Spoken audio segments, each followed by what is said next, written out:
So friend দেখতে পাচ্ছেন আমি এই মুহূর্তে এখন প্যানেল সম্পূর্ণ ওয়াশ করতে শুরু করেছি। সো ফ্রেন্ডস দেখতে পাচ্ছেন অলরেডি আমরা ক্লিন করে দিয়েছি।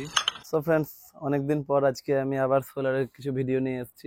সো এখানে যে প্যানেলের সেটআপটা দেখছেন আমার, ওটা আগেও আমি দেখিয়েছিলাম সেটআপটা পুরো, বাট এটা এখন এনার্জি জেনারেট করছে না।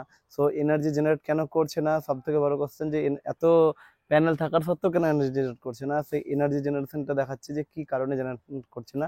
সো আসুন দেখাচ্ছি। সো বন্ধুরা আপনারা দেখতে পাচ্ছেন এনার্জি জেনারেশন কেন হচ্ছে না। প্যানেলের অবস্থা দেখুন, এত নোংরা হয়ে আছে। এটাতে আমি কালকে সামান্য জল ঢেলেছি এবং হাত দিয়ে পরিষ্কার করার চেষ্টা করছিলাম, এই কারণে যাতে আমি দেখাতে পারি যে প্যানেলের কালারটা কীরকম ছিল আগে আর এখন হয়েছে কীরকম। দেখতে পাচ্ছেন যে কি অবস্থা হয়েছে প্যানেলে, এই কারণে এনার্জি জেনারেশনটা হচ্ছে না। আর এটা সোলারের সবথেকে বড় ফল্ট যে এই ধুলোটা কিন্তু অটোমেটিকলি চলে যাবে না, এটাকে সম্পূর্ণ ওয়াশ করতে হবে। সো আজকে আমরা এই সোলার প্যানেলকে সম্পূর্ণ ওয়াশ করব এবং দেখব যে এনার্জি জেনারেশনটা বাড়ছে কিনা। সো ভিডিওর সঙ্গে থাকুন এবং আমরা এবার এটাকে সম্পূর্ণ ওয়াশ করে নেব। সো ফ্রেন্ড দেখতে পাচ্ছেন আমি এই মুহূর্তে এখন প্যানেল সম্পূর্ণ ওয়াশ করতে শুরু করেছি। কি অবস্থা হয়েছে প্যানেলের, এখানে দেখুন পুরো গাদের মতো জমে আছে। এখানে আমি আপনাদেরকে দেখাচ্ছি, এই দেখুন পুরো গাদের মতো জমে আছে, কতটা পরিমাণে নোংরা হয়েছে প্যানেল, যে কারণে আমরা এনার্জি জেনারেশনটা হচ্ছে, আমাদের এনার্জি জেনারেশনটা প্রবলেম হচ্ছে।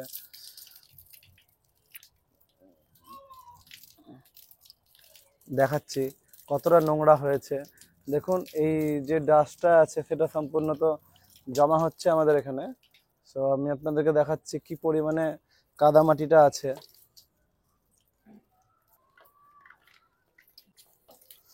তো এখানে আপনাদেরকে দেখাচ্ছি যে কি অবস্থা আছে পুরো গাদ মাটির। দেখুন কি অবস্থা এখানে। প্যানেলটাকে সম্পূর্ণ ওয়াশ করতে হয়তো কিছুক্ষণ সময় লাগবে বা খানিক বেশি সময়ও লাগতে পারে।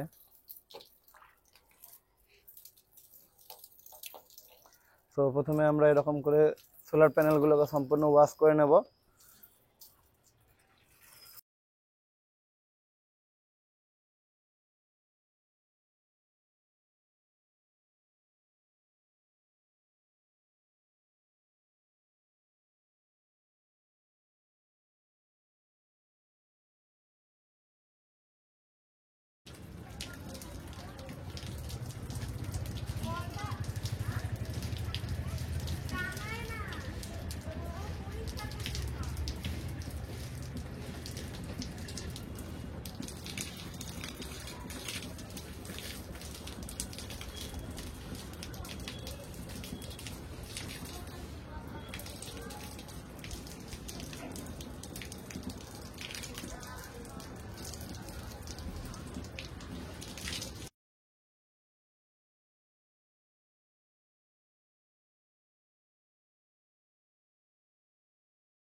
সো ফ্রেন্ডস আপনারা এখানে দেখেন বুঝতেই পারছেন যে আমরা এই প্যানেলগুলোকে অলরেডি ক্লিন করে দিয়েছি।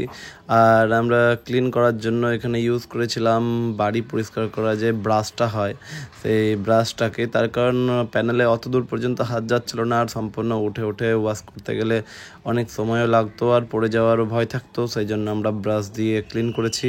সো অলরেডি টোটালি ক্লিন করে নিয়েছি এবং ক্লিন করার পর এবার আমরা নিচে গিয়ে দেখব যে এনার্জি জেনারেশনটা বেড়েছে কিনা। আর এই মুহূর্তে যদিও বা ভিজে আছে, কিছুটা কমও আসতে পারে। সো নিচে গিয়ে এবার আমরা দেখি কীরকম জেনারেশন হচ্ছে। তো দেখতে পাচ্ছেন আমার সোলার এনার্জি জেনারেশনটা কতটা বেড়েছে।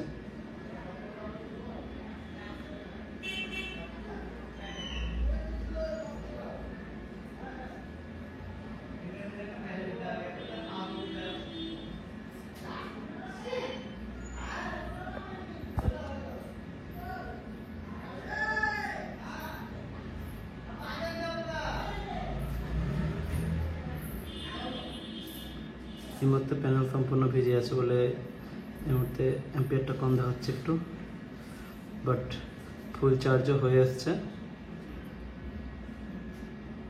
এখানে আমি আরও একটা জিনিস আপনাদেরকে দেখাচ্ছি। আমি এই প্যানেলটাকে যেহেতু দুই ভাগে ভাগ করেছি, সো এখানে জল গরম করার জন্য ওখানেও দেখবো যে কতটা ভোল্টেজ দেখাচ্ছে এবং কীরকম বুস্ট হয়েছে। তো এখানে আমি আর একটা সেট আপ করা ছিল ডাইরেক্ট ডিসি কারেন্টে, আপনারা আগের ভিডিওতে এটাকে দেখে রেখেছেন কীরকম করে তৈরি করেছি। সো এখানে আপনারা দেখুন এটা হিট হচ্ছে এবং জল গরমটাও হচ্ছে খুব ভালোভাবে। এখানে আমি সুইচও করে রেখেছি, আমি অফ অন করতে পারবো। অফ করে দিলে হিটটা দেখুন ক্রমশ কমে আসছে, সম্পূর্ণ চলে গেল। এবং আমি যখন সুইচ দেব, সুইচ দেওয়ার সঙ্গে সঙ্গে হিটটাও বাড়তে শুরু করেছে এবং ঠিক আগের মতো লাল হয়ে স্টিম হতে শুরু করেছে। সো বন্ধুরা, অবশ্যই সোলার প্যানেলকে ক্লিন করতে থাকুন, তাহলে আপনাদের অ্যাম্পিয়ার এবং ভোল্টেজ দুটোই বুস্ট হবে। আর তা না হলে খুবই সমস্যার সম্মুখীন হতে হবে, যেটা আমাকে হয়েছিল। আমার কয়েকদিন ধরে প্রবলেম হচ্ছিল যে ব্যাটারির চার্জও খুব জলদি শেষ হয়ে যাচ্ছিল। তো সেই জন্য আমি দেখলাম যে কি প্রবলেম হচ্ছে, ওপরে গিয়ে দেখি যে প্যানেলের মধ্যে প্রচন্ড ময়লা জমে আছে। তারপর আমি সেটাকে ক্লিন করার সিদ্ধান্ত নিই। তো আজকে ক্লিন করার পরে আমি দেখবো যে ব্যাকআপ কেমন দিচ্ছে এবং আমি আপনাদেরকে জানাবো যে ব্যাকআপটা কেমন আছে। তো বন্ধুরা, ভিডিওটি ভালো লাগলে লাইক কমেন্ট সাবস্ক্রাইব করবেন। ভালো থাকুন, সুস্থ থাকুন। ধন্যবাদ ভিডিও দেখার জন্য।